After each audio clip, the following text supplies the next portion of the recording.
Amy, let me tell you about a magical place that is so exactly designed to be enclosed space, year-round fun for the whole family that I bet you already know what I'm going to say before I even say the name. Let's say it together on 3. 1, 2, 3.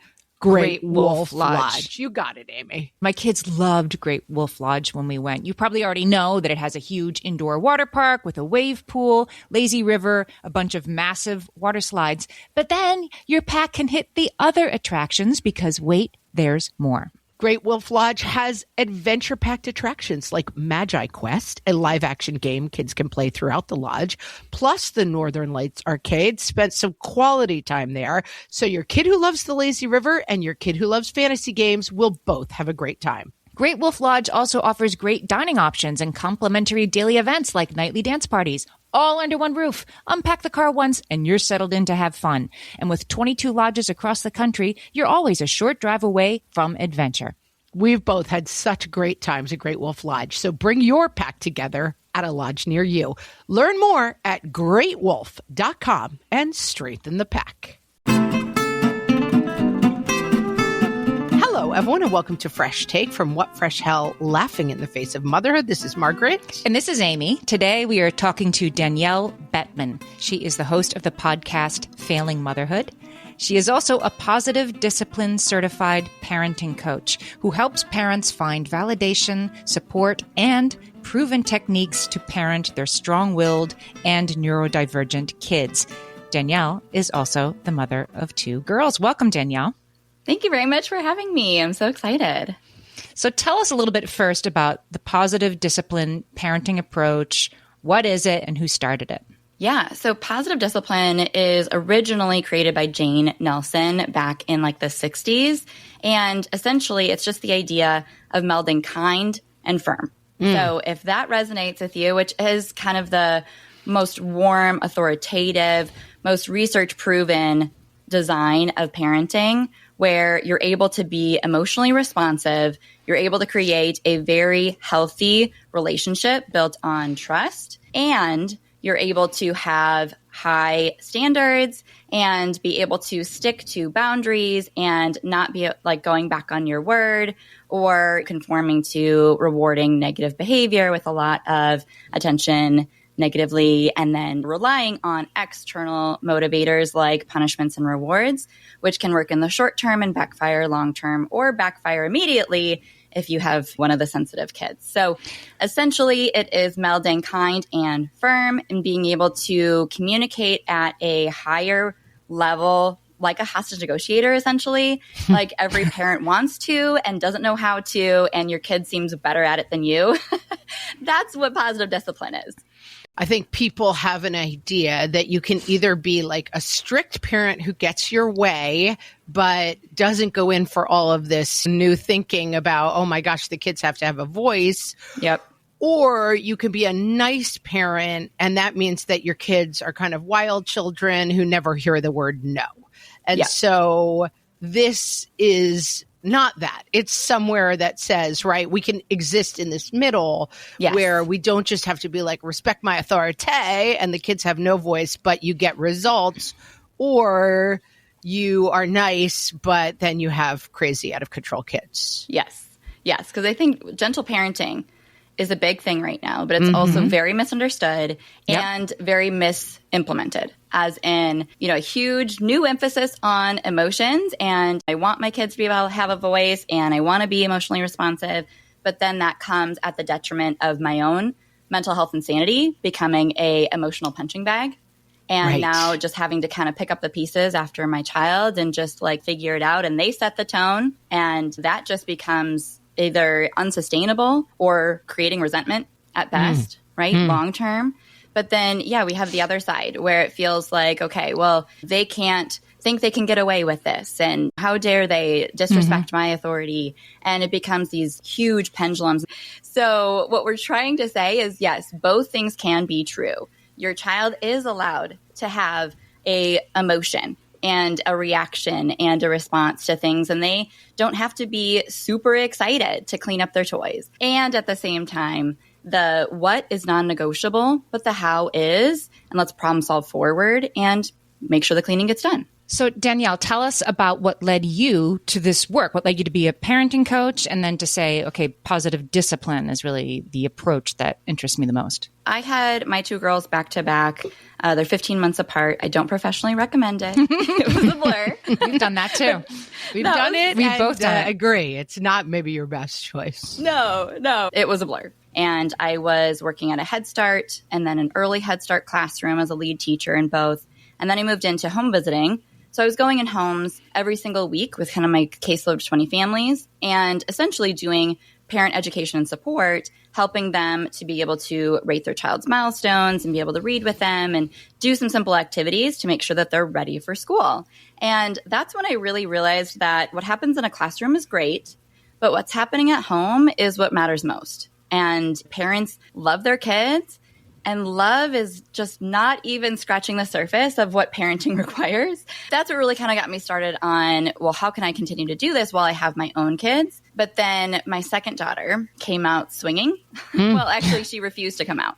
And that just really set the tone for who she was as a person.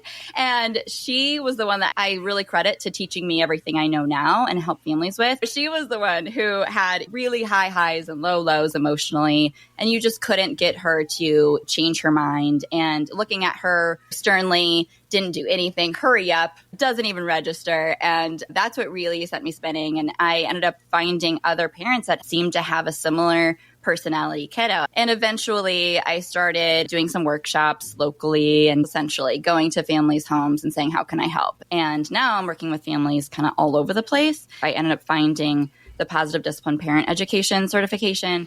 And that was what really felt like, okay, this is putting even more words to what I'm already doing. That really helped me then to be able to communicate with families and be able to take 2 parents who are typically yin and yang and be able to bring them into this much more happy medium, being able to calm both their fears and being able to help them really just live cohabitively with a kid that has a lot of opinions and emotions. Talk a little bit about the definition of a strong-willed kid. I think we kind of get it, but what is a strong-willed kid? Yeah, absolutely. No, you're right. It's kind of like extra credit for the typical kid.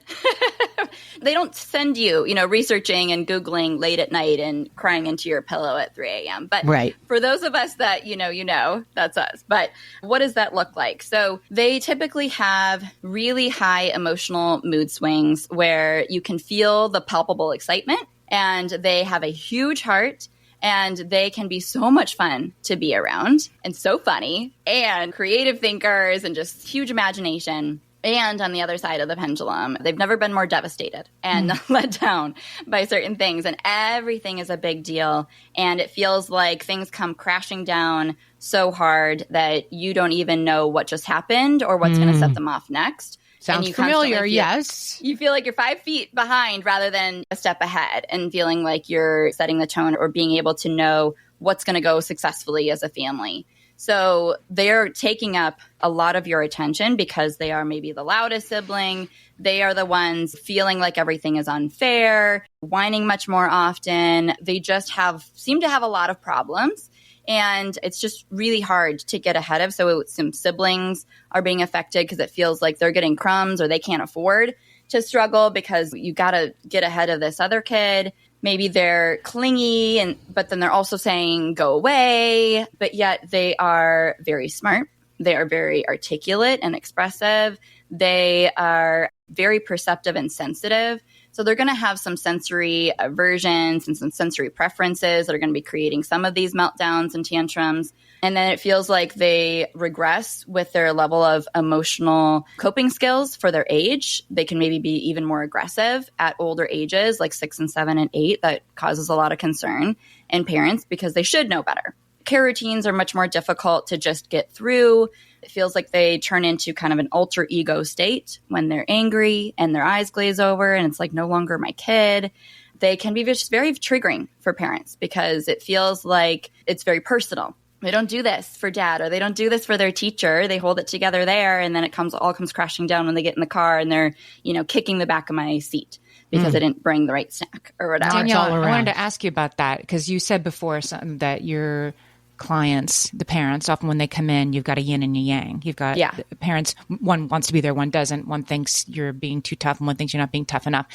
Tell us about how, I imagine that's something that perhaps is pre-existing, but is very much created by having this hard to handle kid in the house. So tell us about that, how that it can affect the parental dyad with each other and with the kid. You don't know what you don't know until you're parenting. So you could talk all day about how you think you want to parent, or the parent you think you're going to be, or the kids you think you're going to have, right? Until you're in it. And when you're parenting a kid like this, it absolutely exacerbates your stress management, lack of coping skills, your own insecurities. It exacerbates your anxieties as a parent. And it really just, it puts the things that you feel are very important, value-wise, morally, how your kids treat other people. If those things are all of a sudden extremely compromised, that's going to send you spinning a little bit and have you lose any grounding you thought you had. And then now when another spouse is either questioning what you're doing or asking you what you're supposed to be doing and you don't know, or you're feeling really critiqued or criticized, or you're trying to co-teach another parent that isn't seeing these things on their news feed, and they're coming in with their own fears around your child being able to thrive in the teen years, and then you're both overgeneralizing into the panic of what if they do this when they're 16, then you're going to start to eat away at each other because it's all you have. And that person is getting like the least filtered version of you. And those things are going to come out if you try to keep them from coming out on your kid. Then it's going to eat away at some of that connection and that understanding in your relationship. And you're either going to double down or you're going to start to disengage, one person or both. And that resentment creates kind of a wedge of divide between the two of you. And now you're not only feeling defeated, but now you're feeling even more lonely and isolated and misunderstood on your side of that equation. That's no good for anybody. Parenting's hard enough. That's right. We're talking to Danielle Bettmann of the Failing Motherhood podcast, and we'll be right back. Hellions, it's time for some spring cleaning, and I don't just mean the coat closets. Doing your financial spring cleaning can actually be super easy when you let Monarch do your financial spring cleaning for you. One dashboard that gets your entire financial life organized. No more clutter, no more mess, no more logins scattered everywhere, just accounts, investments, property, and more, all in one place. Get your first year of Monarch for half off, just $50 with promo code FRESH. Monarch allows you to look not only at what you've already spent, but also to plan for the future. With Monarch, you can set savings goals, plan for big purchases, and notice spending trends before they become a problem. I can generate cash flow reports that show me what we spent this quarter, this month, what we're probably going to spend next month, and feel prepared, organized, and knowing how to plan for the future. No more surprises and a lot more clarity. Try Monarch. Use code FRESH at monarch.com to get your first year half off at just $50. That's 50% off your first year at monarch.com with code FRESH. All my kids learned to swim when they were little. It was super important to me that they be confident and safe in the water. There was only one problem with that: taking them to swim lessons. I mean, the pools were freezing. There were always cranky adults doing laps right there. And it was definitely not, for any of us, what you would call fun. Amy, heard. But now there's Goldfish Swim School. Goldfish takes a really thoughtful approach to swim lessons, combining research-based teaching with a warm, kid-friendly environment that actually helps kids thrive in the water. Every detail at Goldfish is thoughtfully designed to create a golden experience, from shiver-free, warm indoor pools to comfy waiting areas for parents to professionally trained lifeguards on deck. Goldfish uses an approach called the science of swim play, which combines guided play with proven teaching techniques to help kids learn to swim, build water safety skills, and gain confidence, all at their own pace. Lessons are designed to meet kids exactly where they're at. If you've been thinking about swim lessons or just wondering where to start, this is a great opportunity. Right now, Goldfish Swim School is offering a waived membership plus your child's first lesson free at participating locations. Just visit goldfishswimschool.com/free to find a location near you and enroll using promo code FREE. That's goldfishswimschool.com/free, promo code FREE. My favorite skincare products actually feel more like self-care, like they're so nice to put on and they smell so good that I'm actually happy when I get to that part of my day. And I swear that is how I feel about Osea's anti-aging body balm. Amy, you are usually the lotions and potions queen on this podcast, but I have to say, hard agree. Osea's anti-aging body balm is a liquid silk body balm that combines the lasting hydration of a lotion with the firming power of a serum, leaving skin smoother and firmer. This body balm is clinically tested and designed to deliver visible results you can see and feel. So we've gotten to use this product for a couple of months now, and I swear I have really noticed firmer and smoother skin, like on the back of my hands. It's like getting a mini spa treatment from head to toe. Get a spring-worthy glow with clean, clinically tested skincare from Osea.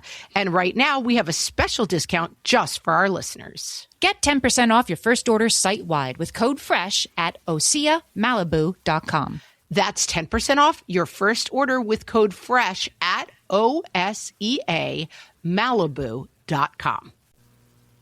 So the strong-willed kids, the traditional parenting approaches backfire. So why do they backfire, the more traditional approaches? The thing about really emotionally wired kids who are more sensitive, who, let's just say, they're wired differently, which falls under the umbrella of neurodivergence. Mm-hmm. When they are 3, 4, 5, you don't have enough information to know if they have ADHD yet. Most practitioners are going to be hesitant to slap a diagnosis on that, right? But they are more challenging. They're having more issues and they're struggling with things like impulse control or emotion regulation. And you at home clearly kind of figure out very quickly, I need more tools. And the pediatrician might tell you to put them in timeout or to ignore, selectively ignore some of the behavior you don't want to see. The problem with that is when you do that with a strong-willed child, they see that as you being manipulative or dismissive, or they really just take every instance as you don't care, you don't get it, you're not listening to me. What's a big deal to me isn't clearly a big deal to you. So now this is very much a you versus me power struggle. And I am kind of only motivated by attention and control. So you ignoring me just sends me into more creative ways to create kind of a game of whack-a-mole where I'm going to continue to act out, or it's just going to look a little bit different because I am not just going to go without that need getting met. You could bribe me with a trip to Disney World or threaten to take all my toys away. That's not really going to change my mind in the moment or help me connect the dots so that I don't do that behavior again in the future, tomorrow or the next day. So instead, it's only going to be more ammunition to this power struggle, tug of war between the two of us. So the more you dig your heels in, the more I'm digging my heels in, and we are in this together. And that's typically not the message that parents are trying to send. They're trying to teach lessons. They're trying to, coach them on skills. They're trying to get them to be able to handle things and extend their patience tolerance and things. But that's not what's happening. So instead, it becomes very much a me versus you. And the parent gets more triggered and is taking things more personally. The strong-willed child has more reasons to double down. And they are then getting a lot of negative attention or feeling like they are in control and having a lot of power because we end up inadvertently giving them a lot of power when they can hijack a lot of moments throughout the day. So when we are trying to maybe do typical gentle parenting, we're trying to just tell them, hey, I understand, it looks like you're mad. If you tell them what emotion they're feeling, you're still telling them what to do. And most neurodivergent kids have demand avoidance. They don't like being told what to do. So when you're trying to just be emotionally responsive, all of a sudden now they're even more mad. What just happened? And they're just spinning off. So there are things that you think you're doing the right thing, or even you're just trying to hold your tongue and talk really nicely and gently. They hate that. And now it's just, everything's backfiring. And I am putting so much energy and effort into my parenting. I have no help but to be exhausted. And not really getting the right results at the end of all that effort. Or productive. Digging down, authority, timeouts, yelling aren't working. And maybe I see you're angry. Thank you for sharing that with me. Isn't working. No. So what's going to work for us with this strong-willed child? Yes. One of the biggest paradigm shifts I teach my clients right away is to free yourself up to kind of tap into some of the frustration you are also understandably feeling in these moments, and co-commiserate by kind of jumping in and sharing that frustration, tapping into kind of meeting their energy a little bit. Because we can't just stay over here and wait for them to come to us. We have to go to them and then kind of walk them back down and co-regulate. But what that can look like is a little bit of, some nonverbal slapping your knees, stomping your own foot, tightening your own wrists, and being able to say like, oh, I know that. Why isn't it working? Come on, blocks. Having a third enemy or a third person, third party that's your common enemy brings you together.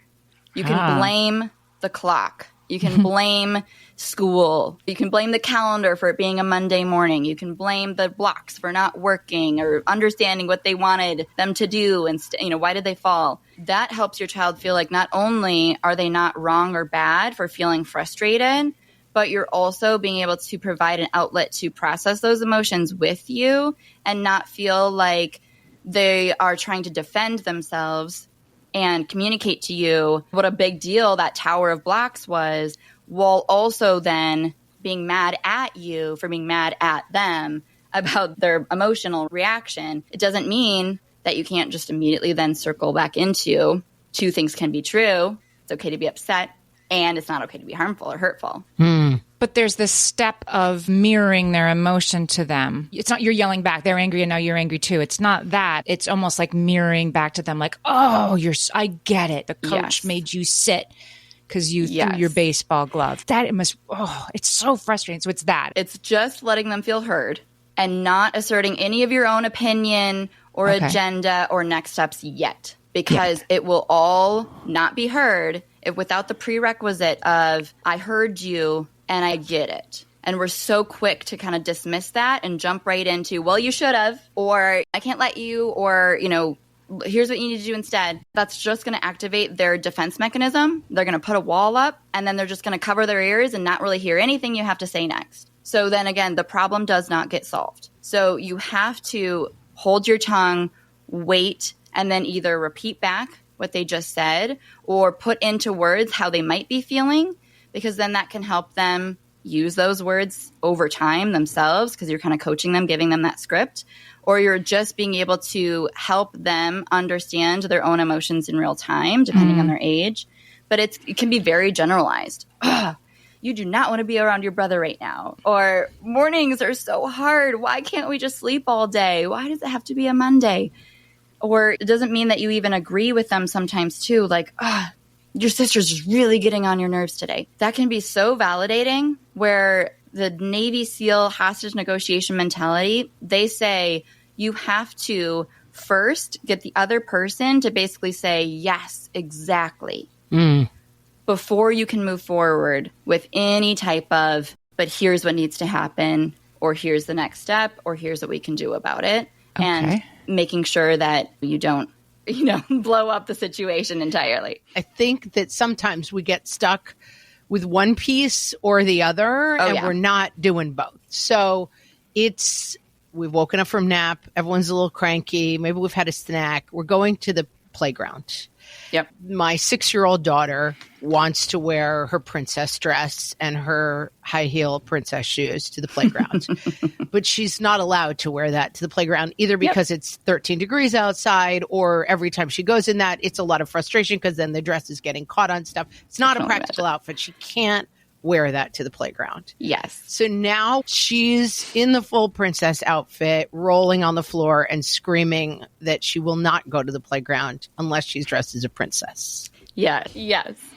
That's where, hopefully, if you know how to do this, there is a window right before she falls on the ground rolling where you'd want to deploy this to try to prevent it before it starts. Okay. And sometimes we can't do that. There was no window. Right. It was like in the moment you took your breath, it was gone. So that's okay. So we're in it. And then you're getting on the ground with her saying, come on, Mom. Why do we have to go to the park? I don't want to. I just want to wear my princess dress. It's so pretty. It's so pretty and I love it. And I don't want to change. I don't want to change, Mom. You say, no, Mommy. Princess dress. No pants. No shirt. Princess dress. And you're saying it very short and kind of emphatically, and there's some emotion behind it because you're trying to meet that emotion, and you're trying to cut through any crying that might be happening, and you're genuinely trying to say for her what she's trying to say. No, mommy, no changing, princess dress at the park. Because then what is she going to continue to escalate with? You've essentially taken the wind out of her sails. Everything that she was just ramping up to tell you has now just been said, and the elephant is out in the room, and she's agreeing. So if this is not typically how you would handle an emotion, she's going to start looking at you being like, what's your deal? You're not yelling? This is new, right? This is new. Yeah. And sometimes the best thing we can do is just get their brain to say, wait, what? Because we're bringing some of that executive function back online. We're thinking a little more analytically and objectively rather than just emotionally. And that's your window then to be able to say, I know you love your princess dress so much. And I love you in that princess dress. You're so pretty. And I can't let you wear it to the park. It will get dirty and it's not safe. I want to help you pick out other clothes. Would you rather wear the, red dress with shorts or shorts and a shirt? Or would you rather me help you pick it out, or you can do it yourself? Or as we head up to your room, do you want to walk up the stairs, or do you want me to, give you a piggyback ride? Some of the things that you're like, oh yeah, I've heard those choices before and I've tried them and maybe they've blown up in my face. Well, they're going to work much more effectively when you grease the wheels with a lot of that validation first of just being able to have that co-commiseration and being able to say in words that she's responsive to without the demand avoidance there, without effectively sending her into that shame spiral or defense mechanism, then she's going to be able to say, okay, piggyback ride. And then we're moving forward, and then you're building momentum into, okay, these shorts are these shorts. And if she still kind of digs her heels back in, but I wanted the princess dress, then you just go right back to, you love your princess dress. Should we put on the princess dress when we get back from the park? Okay, let's set it somewhere we're going to remember. Should we lay it down, in the hallway? Yeah, that's a good idea. And this, I assume, can be done as we're walking up to the room to get the real always. clothes out. Because I think you might hear okay, this is 45 minutes of validating feelings about the princess dress, which we're multitasking. I may not have it in my schedule. We can be doing the validation as we're making it clear. If you can pick her up off the floor, you're doing that. Yet we're moving back into her room at the same time. Mm-hmm. So it's the validation. You sort of interrupt the ramp up. Yep. And then it's inviting cooperation. Yeah, we're saying there is an and. You really love your princess dress, and we can't wear it at the park. No but. Don't say but. Don't say but. Uh-huh. Yep, Okay. But negates everything you just said. And then it's nope, but you're still just wanting me to do what you want me to do, and then that kind of incites it's a power struggle again. You have to be able to say confidently, I actually mean both things can be true and are important, and I'm not just doing this so you do what I want. I'm actually giving you that right and that space to say, you are not wrong or bad for loving and wanting to wear your princess dress. And I actually do get it. I've taken the time and I've held my tongue a little bit longer than I'm definitely comfortable doing to make sure that point is made. And it's not changing my mind and it's not negotiable. We can't wear it. We are talking to Danielle Bettmann. She is the host of the Failing Motherhood podcast, and we'll be right back. Amy, when I'm having a good hair day, it usually makes my whole day better. And that's why on every day, I'm taking Nutrafol. Nutrafol is the #1 dermatologist-recommended hair growth supplement brand, and it's the #1 hair growth supplement brand personally used by dermatologists. Nutrafol's hair growth supplements are peer-reviewed, NSF certified for sport, and clinically tested. Nutrafol offers multiple formulas for men and women tailored to different life stages and lifestyle factors, so you get support that's actually right for you. Adding Nutrafol to your daily routine is easy. Order online, no prescription needed, with automated deliveries and free shipping to keep you on track. Let your hair be one less thing to worry about. See visibly thicker, stronger, faster-growing hair in 3 to 6 months with Nutrafol. For a limited time, Nutrafol is offering our listeners $10 off your first month subscription and free shipping when you visit Nutrafol.com and enter promo code LAUGHING. That's Nutrafol.com, spelled Nutrafol.com, promo code LAUGHING. You know that thing where you get an amazing pair of shoes at a really great price and want to tell everyone about it? Yeah, so do we. Here at Designer Shoe Warehouse, we'll give you something to brag about. like the latest styles from brands you love, or the trends everyone's obsessing over, or shoes that make you feel like, well, you. So go ahead, show off a little. Find shoes that get you at prices that get your budget. Head to your DSW store or DSW.com today.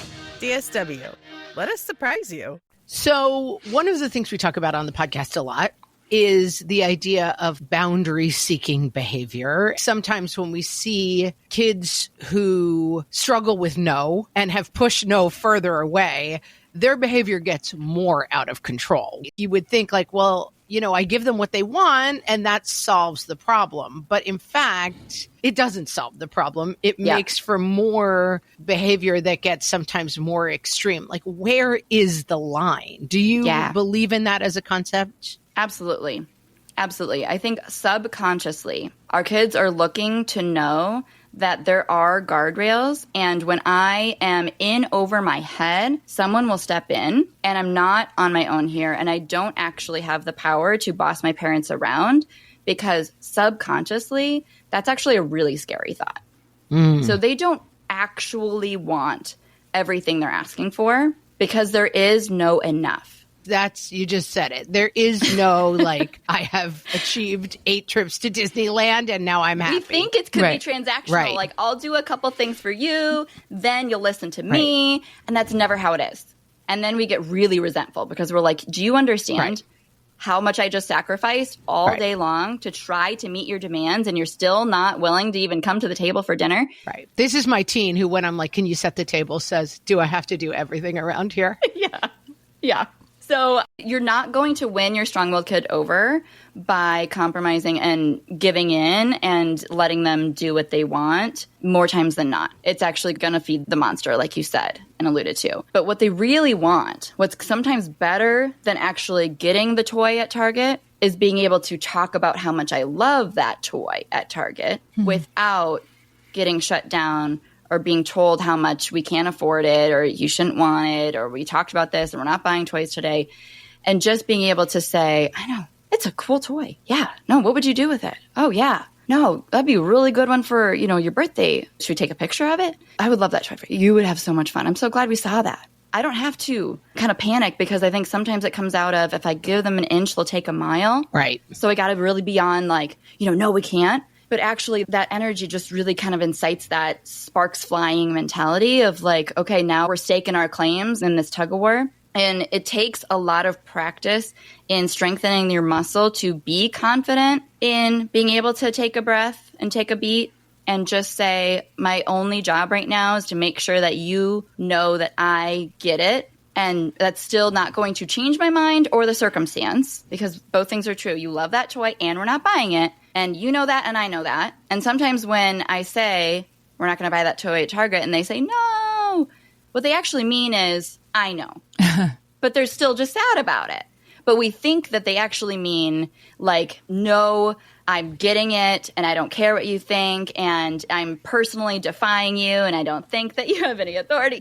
We read into it so much deeper. And when really it is, we both know we're not buying it, but I'm still sad about it. But it takes a lot of practice to not get so triggered that you end up inadvertently creating more drama than there needs to be. And what they really, really want is not just to get that toy at Target, but what they actually want is just to make sure that they can share the things that are a really big deal to them in the moment and know somebody's listening. What about another thing we say on this podcast a lot is tweet. And that is, that is somebody from an older generation saying like, well, back in my day, we wouldn't have that. I know that it doesn't matter. Your relationship with your kid is what matters. Still, right? You're in the Target and your kid is doing this and you have a strong-willed kid and you don't want a tantrum. And so you're trying to practice this.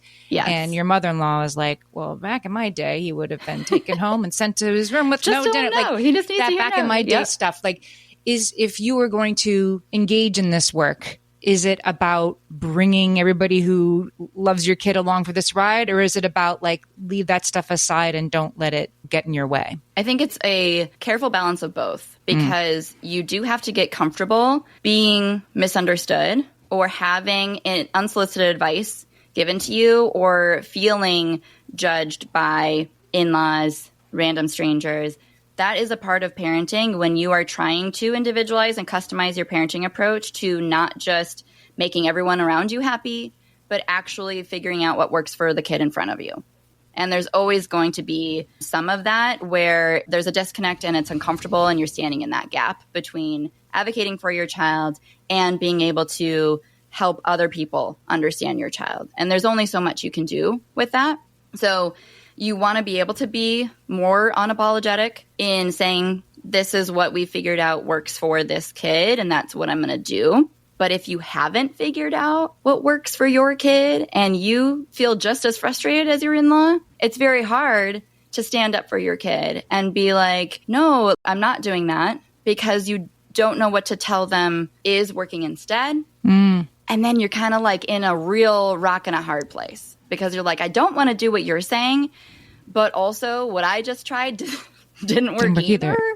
And, you know, again, it kind of comes back to like that can be in your parenting relationship with your co-partner. That can also happen with extended family. And it's very hard to stand in that gap then, because you can be very easily, understandably swayed of like, well, yeah, okay, sure, I'll do it your way. I'll go back to spanking or whatever. But deep down, you know that that doesn't work, and it almost makes it worse because you have tried it, right? You've tried everything. So you do have to have a balance of like, I'm unapologetic, yet I'm always researching. And the more confident and convicted I am that what I'm doing is working or helpful or healthy long-term, then it's easier to be able to turn around and tell, you know, your mother-in-law that watches them during the weekdays, hey, this has seemed to really help or work. This is what we're doing. I'd love for you to join us with that, because the more consistency, the better, obviously. And I think that the firm aspect is still there. As we said at the beginning, the cliche is like, I definitely don't want to be being kicked in the back on a 6-hour flight by a 4-year-old and have the mom being like, I am so proud of the way you're expressing your feelings right now. And it's like, wait, whoa. I'm the person getting kicked in the back, or I'm the person trying to shop at Target and listening to your kids scream at the top of their lungs that they want that Lego set. Like, we do live in a society at a certain point. Yes. Sometimes you have to talk it through with people and explain, like, there's two parts. I'm acknowledging the feelings, but I think that if there is at the end of the day, but if we can't stop screaming at Target, we're going to go home without the thing we actually came for, right? That's still part of the backside of it. Absolutely. If you are just for 45 minutes saying, I love how you're expressing your emotions, right, you are doing a disservice to your child, because you are creating a sense of entitlement. Because entitlement is rooted in, I am treated in a way where my needs are more important and are met before and without others being met. That's right. Yeah. So the person at Target or the person that they're hitting, you know, the seat against, they have needs that are just as important as your child's. You have to be able to say that both of those things are true. They coexist. Your child isn't wrong or bad for expressing an opinion that they wanted, you know, the ring pop that they thought you had more of at the airport, and then now you didn't. You're telling them that they can't have a ring pop, and they're frustrated by that. They are allowed to express an opinion and like ring pops, or be confused because they thought you had another one. And the person sitting in front of you does not deserve to have their whole flight be kicked.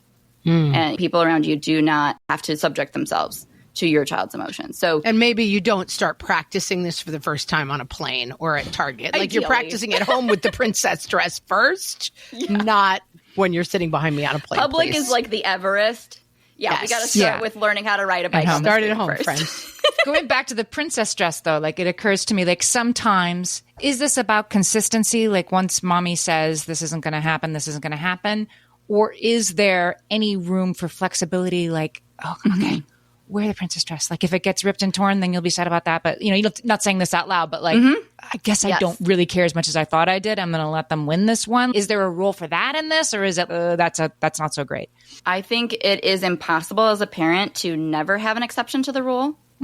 And a lot of us swinging in a panic to the other side of the pendulum comes out of a desperation because we're trying to do unsustainable techniques, like stick to a sticker chart or a pom-pom jar, or a punishment of taking something away that's really only punishment for us. You know, like trying to do these things, but they're not sustainable. They're like a diet. They're not a way of eating. Right.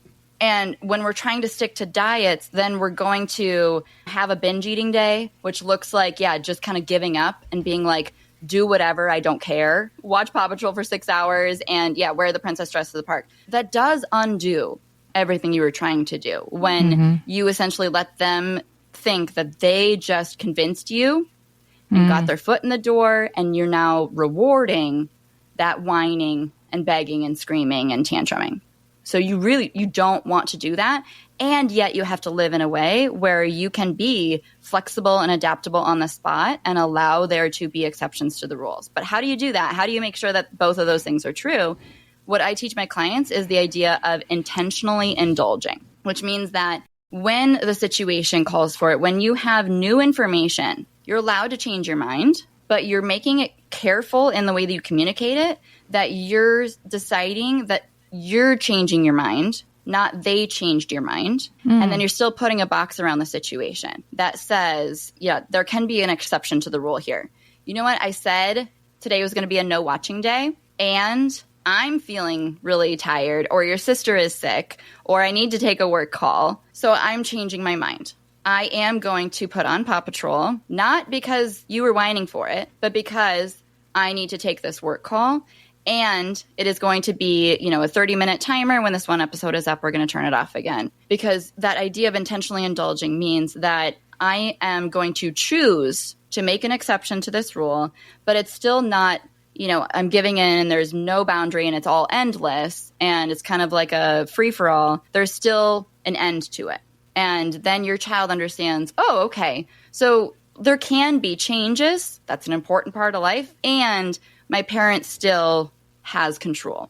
And I can tell them when I want to watch Paw Patrol and we're not allowed to watch Paw Patrol. And I'm not wrong or bad for that. And I'm not just going to get it because I whine. There's actually kind of policies and things in our house that keep us on the rails.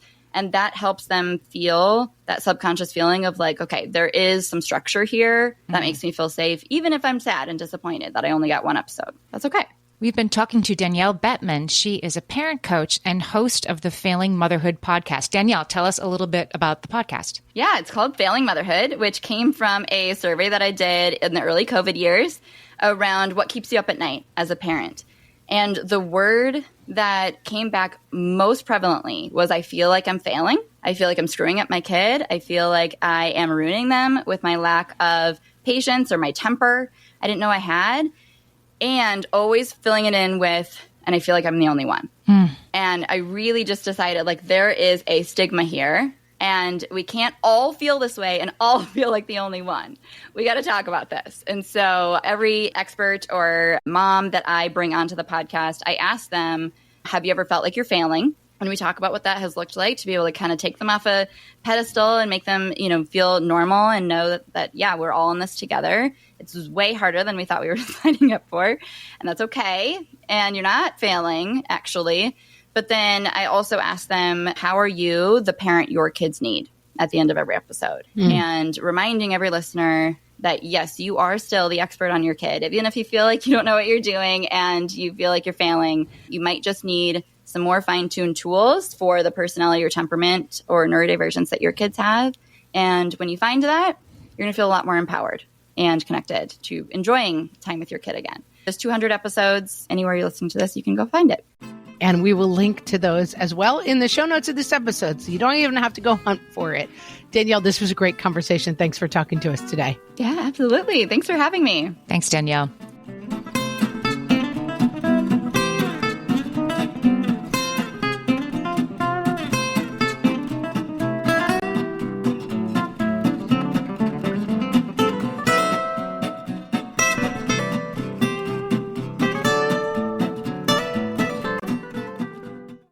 Ryan Reynolds here from Mint Mobile with a message for everyone paying big wireless way too much. Please, for the love of everything good in this world, stop. With Mint, you can get premium wireless for just $15 a month. Of course, if you enjoy overpaying, no judgments, but that's weird. Okay, one judgment. Anyway, give it a try at mintmobile.com/switch. Upfront payment of $45 for 3-month plan, equivalent to $15 per month required. Intro rate first 3 months only, then full price plan options available. Taxes and fees extra. See full terms at mintmobile.com.